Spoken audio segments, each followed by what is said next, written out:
Zero. Only 4 more rounds in this first half to go, and an operator now coming in from a different angle where Mel, who's trying to play so aggressive, but should be able to capitalize from them. Please a little bit. That rendezvous available is not even going to be necessary as she gets that first big Jazz taken down. No Killjoy, and that means even that post one is going to be so much more difficult for the setup Team T. Again, playing more patient, waiting for the right opportunity to hit with that breach utility. And this is something that I mentioned before too, right? Is breach having so much pressure on this team, the only initiator, and it's the only initiator against the defense of Cloud9. It's not something that you want to be facing, but now the shot doesn't connect. A little bit of damage that Mel has to take, but managing to stay alive here, the most important thing.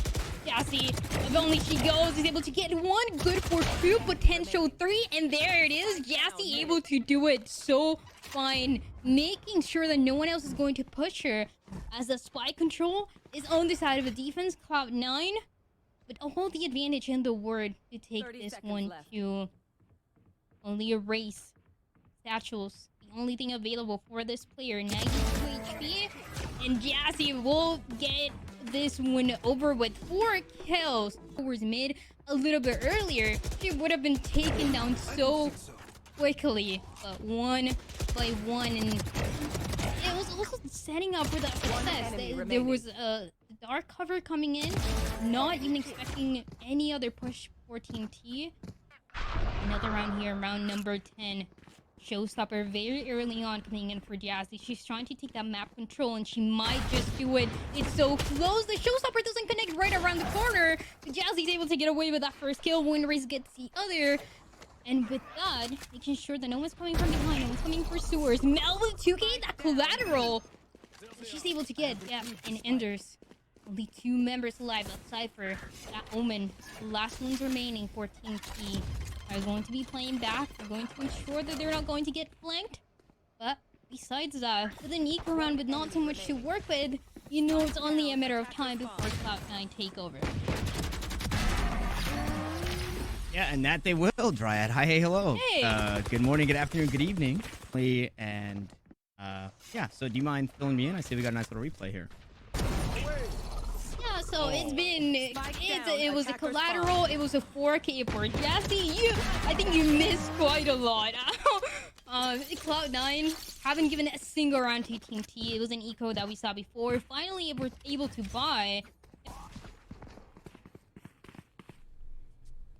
Yeah, aggressive op. I think this is to try and match some of that aggression from Cloud9. They've just been continuing to move forward, but the pace change, they do it successfully. Turret goes up and just, a second too soon. The turret didn't even actually get any information. Sure, it was shot down, but they swing just behind it thinking it's safe. That wasn't the case.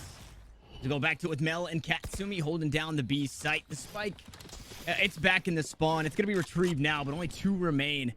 Katsumi looking to go aggressive. We'll take the fight with Enders. No, knife is out. Enders able to sneak away. Tenzin just around the corner as well as Katsumi punished for the aggression. Flash used.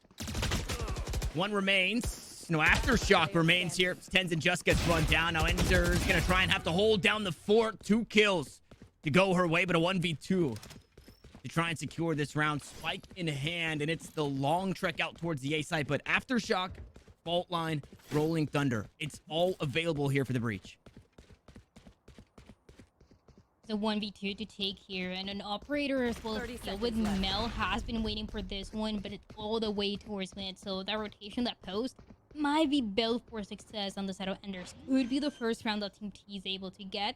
Spike is going to be planted, and now finally that rotation starts to take place. But it's nice, right? Because you're gonna have Alexis on the sky, still has the guiding light to use, and with that, Mel is able to get information to potentially get that last kill that she's been waiting for. Yeah, that's tough. Full util still available for Alexis. Another flash to go on through. Oh, Enders looks away from it. Now the 1v1, and she's got the util for it. Dryad Rolling Thunder queued up, gonna be sent out. This should knock Mel off the spike. It didn't go halfway. Now the chamber. No way! Mel hits the shot. How? There's no way she gets it. It was goes right with the ult, going to defuse the spike, and C9, let me just tell you, they are decided, they're committed to get away with it.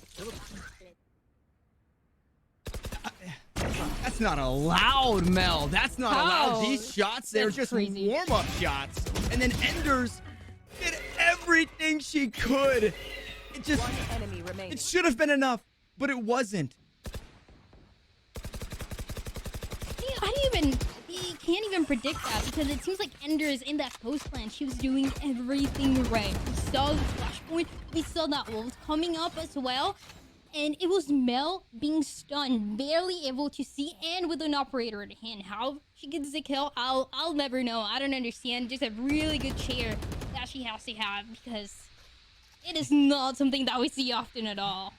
Yeah, a really good chair. That's what we'll go with. That allows Mel to hit that final shot, and Cloud9 creep just a bit closer to a flawless half here on Split. It's an op shot onto Janelle, courtesy of Mel once more, who's gonna be looking scary for the rest of the day and the rest of the weekend. You noted it, right? Mel on the chamber is terrifying, and we're getting to see it firsthand here. Now Jazzy looks to be the next. Try and hold down the fort. Shells might not be enough, so the lockdown's still gonna go on through. Katsumi answered on the flank, and the neural theft is there for information. So 1 for 2 overall, still in favor of Cloud9. Make it 3 as Zaxo and Tenzin, the last two standing, but the defense, they're all here. There's an exit route, but it's all the way through the spawn, and you only have 15 seconds. They have to push onto the site. They have to make a play right here, right now, to take the duel. Jazzy's there to finally win it out. Then it's Mel for a third. It's Cloud9 for 12. Runs that went down their way on this map and trying to get it over with as soon as possible. It's what they're trying to do. Good opening as well. Yassi, one raise gets the other. Yep, one raise gets the other. It was quick. It was a paranoia setup coming out from Sewers. Now Ender's on the flash. We're gonna steal something back. One more to go. It's full util, but the rest doesn't get to be used. As Jazz is just doing so much for the squad here. Wants to take it flawlessly. Tenzin, the last one standing, as Jazzy pushes through. The 13-0 acquired. It's Cloud9 White will close out the first series of the day.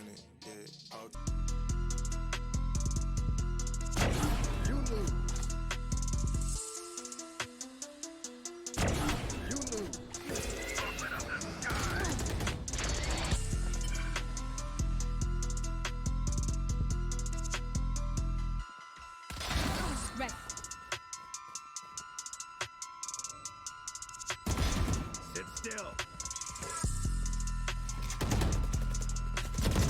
Amateur. 30 seconds left.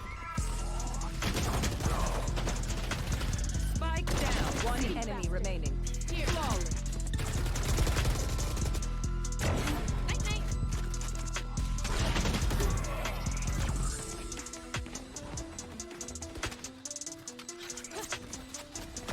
One enemy remaining. Not one left standing. Attackers win.